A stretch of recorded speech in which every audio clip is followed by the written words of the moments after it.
Seja bem-vinda.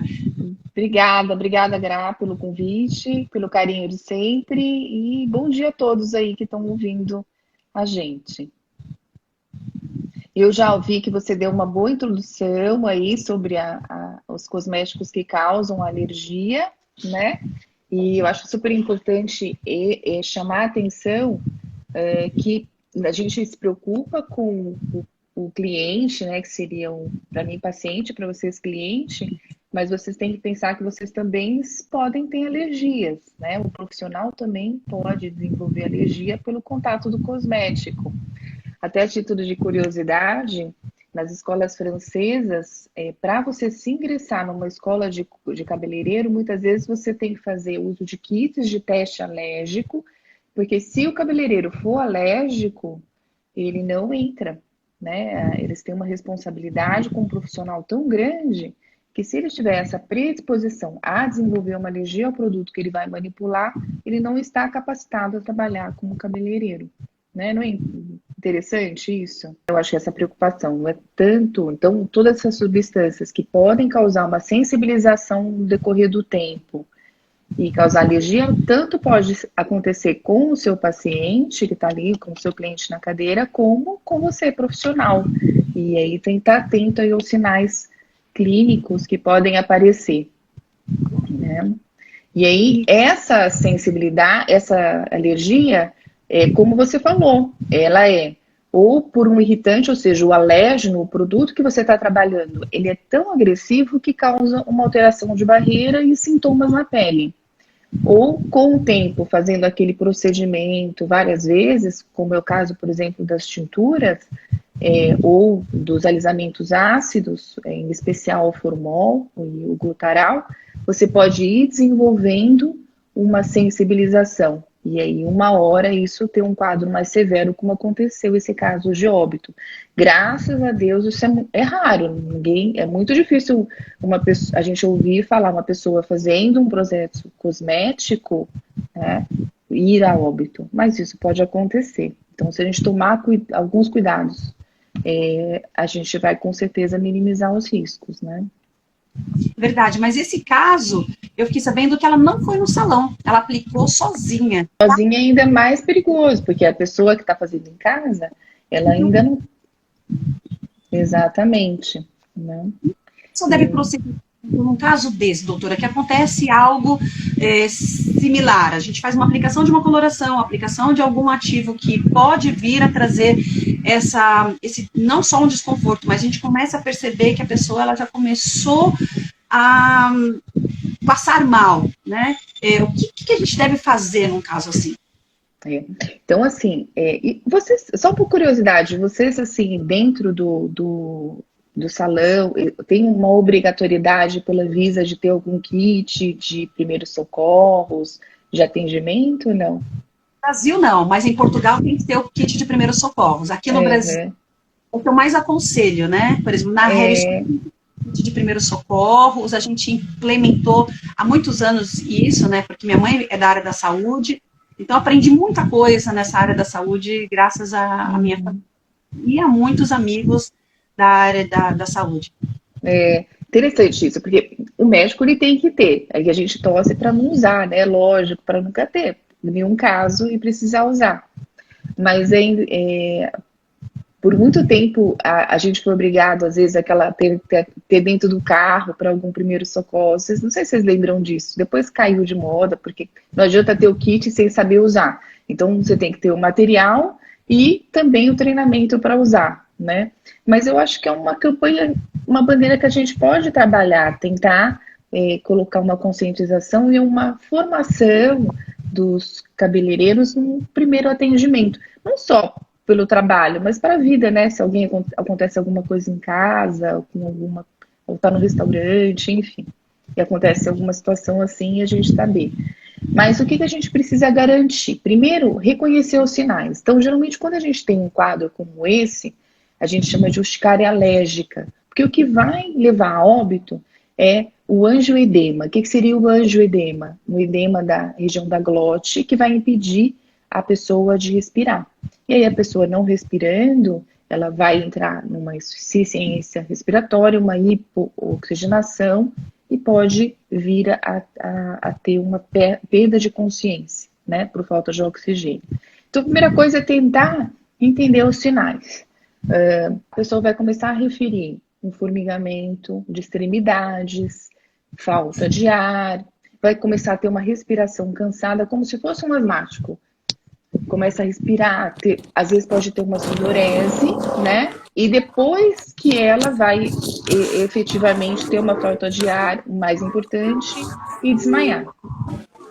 Ela também pode começar a inchar, então o rosto ficar mais inchado, geralmente começa pela boca, então a boca começa a ficar mais inchada, o rosto inchado, isso é tudo muito rápido, e a região do pescoço mais inchado, então ela começa a ter esse sintoma de asma, de falta de ar, associado a um edema facial, né?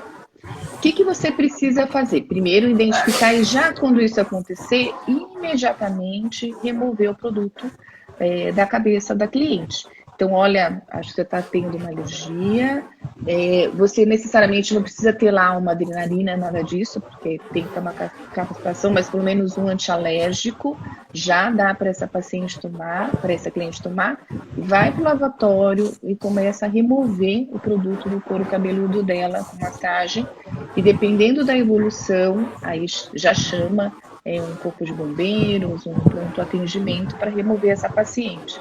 Porque quando você tem um angioedema, é uma urgência. Essa paciente, ela precisa fazer uso de um corticoide ou de uma medicação mais potente, muitas vezes por via endovenosa, que vai fazer um efeito mais rápido, né? Existem, para quem é alérgico, às vezes até umas canetas que também ajudam, com adrenalina, que ajudam, que você aplica direto na pele. A gente vê isso em filme, né? Quando a criança está tendo uma alergia, então eles usam bastante. Essas canetas são um pouco difíceis de adquirir aqui no Brasil, mas seria bacana a gente conseguir ter. Doutora, sobre a coenzima Q10. Se ela causa alergia ou se ela... Gente, coloca a pergunta bem específica, tá? Se é sobre alergias, porque o tema hoje é de alergia. A gente pode usar em cosmético tópico, né? E a gente pode também tomar via oral, né? Então, ela funciona como um antioxidante que tem proteção cardíaca muitas vezes e também para fotoenvelhecimento. E na pele a gente usa, mas eu desconheço algum relato que ela possa dar alergia. Lógico, gente, várias coisas podem dar alergia.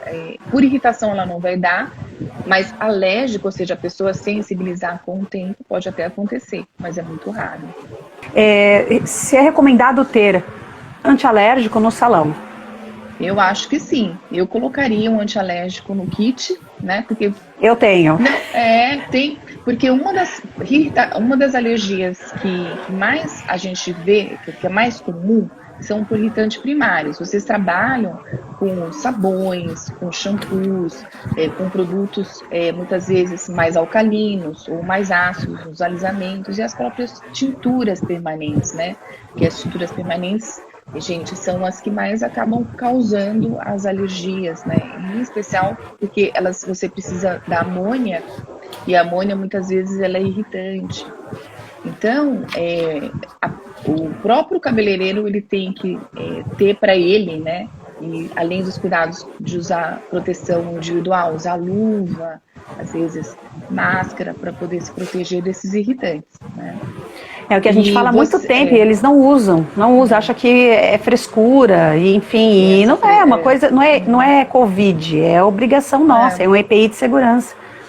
Exato. Não, a gente também, a gente está falando do governo de não ter essa proatividade, mas a gente pode ter como indivíduo, né? A gente não precisa esperar que eles mandem a gente fazer.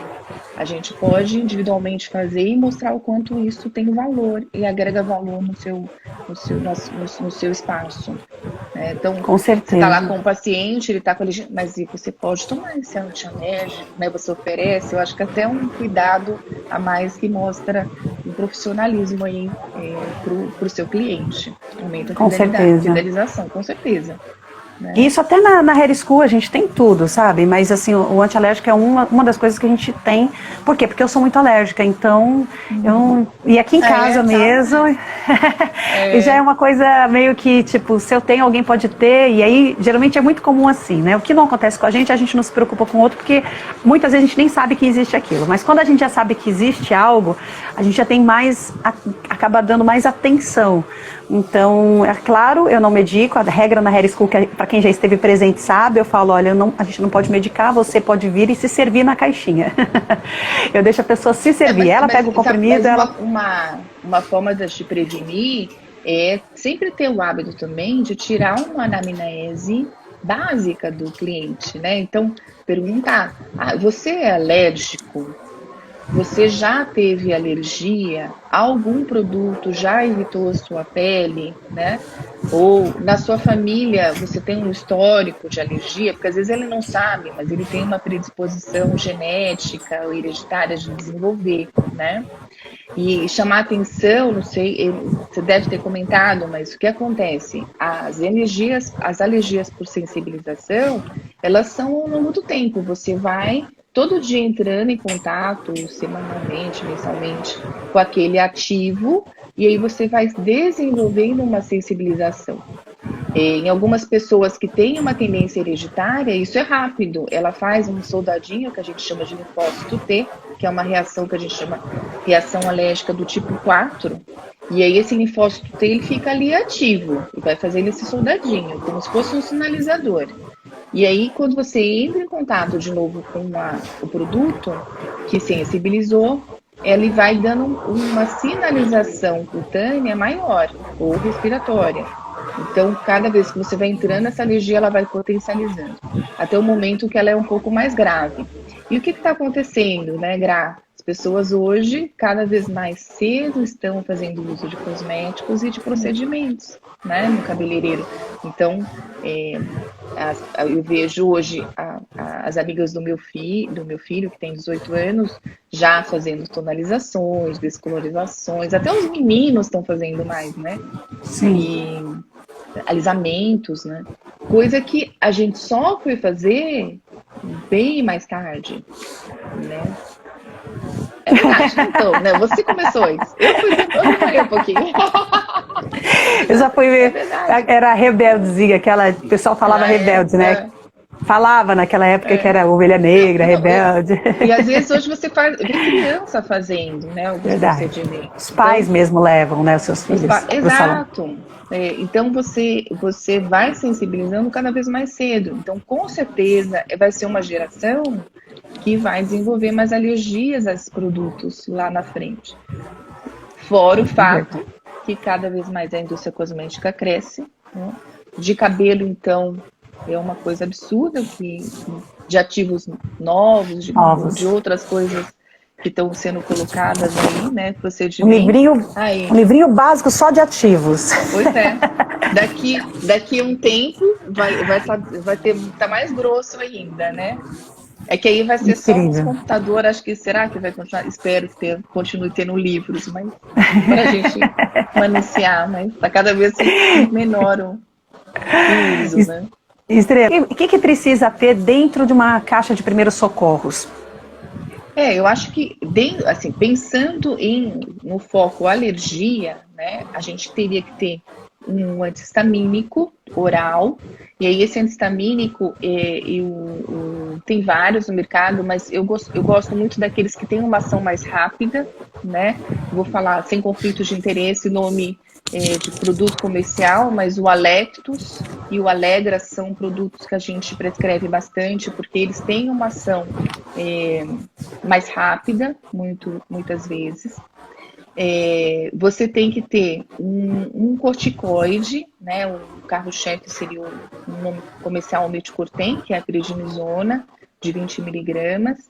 Lembrando que todos esses medicamentos eles são contraindicados para criança sem prescrição, né? Então, sem prescrição médica, né? Então, você só vai poder dar para criança com uma autorização médica, né? Eles têm uma regularização para criança um pouquinho diferente.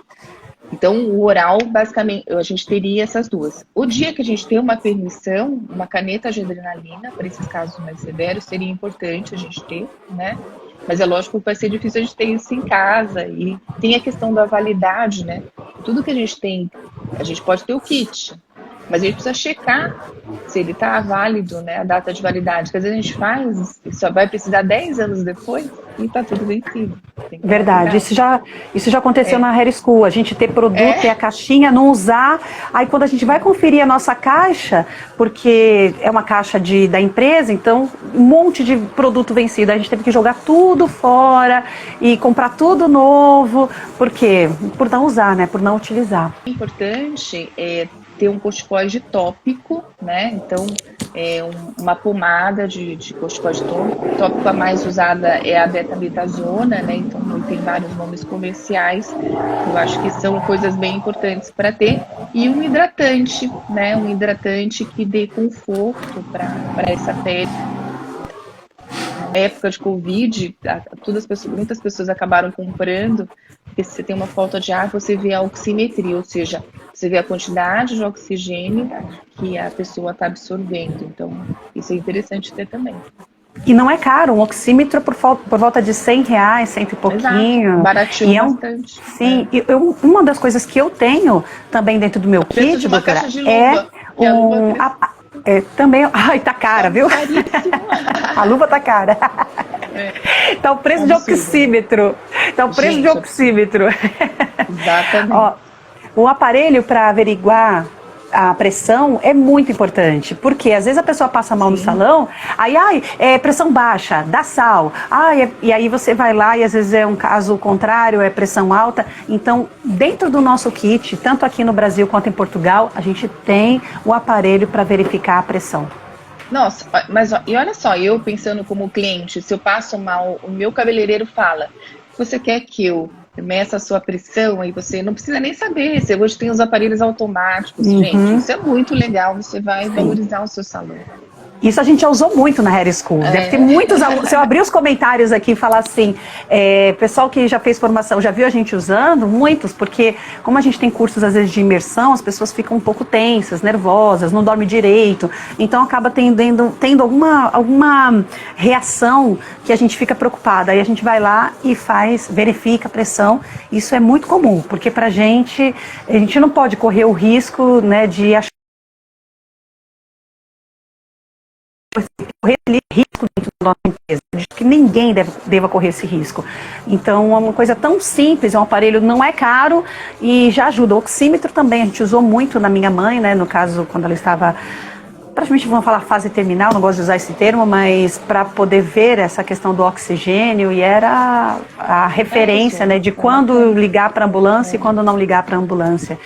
E é barato. Se caso, espero que não aconteça com ninguém, mas se um dia acontecer um caso como esse, você teve condições de dar um suporte para isso. São pontos a favor do salão. Espero que você tenha gostado desse conteúdo. Se você gostou, se inscreva no meu canal para que você receba todas as novidades e não perca nenhum dos conteúdos. E me ajude a espalhar mais ciência no mundo da beleza, fazer com que os profissionais entreguem os melhores resultados e de maneira gratuita. Com a sua ajuda, nós vamos espalhar o conhecimento por esse Brasil e por esse mundo.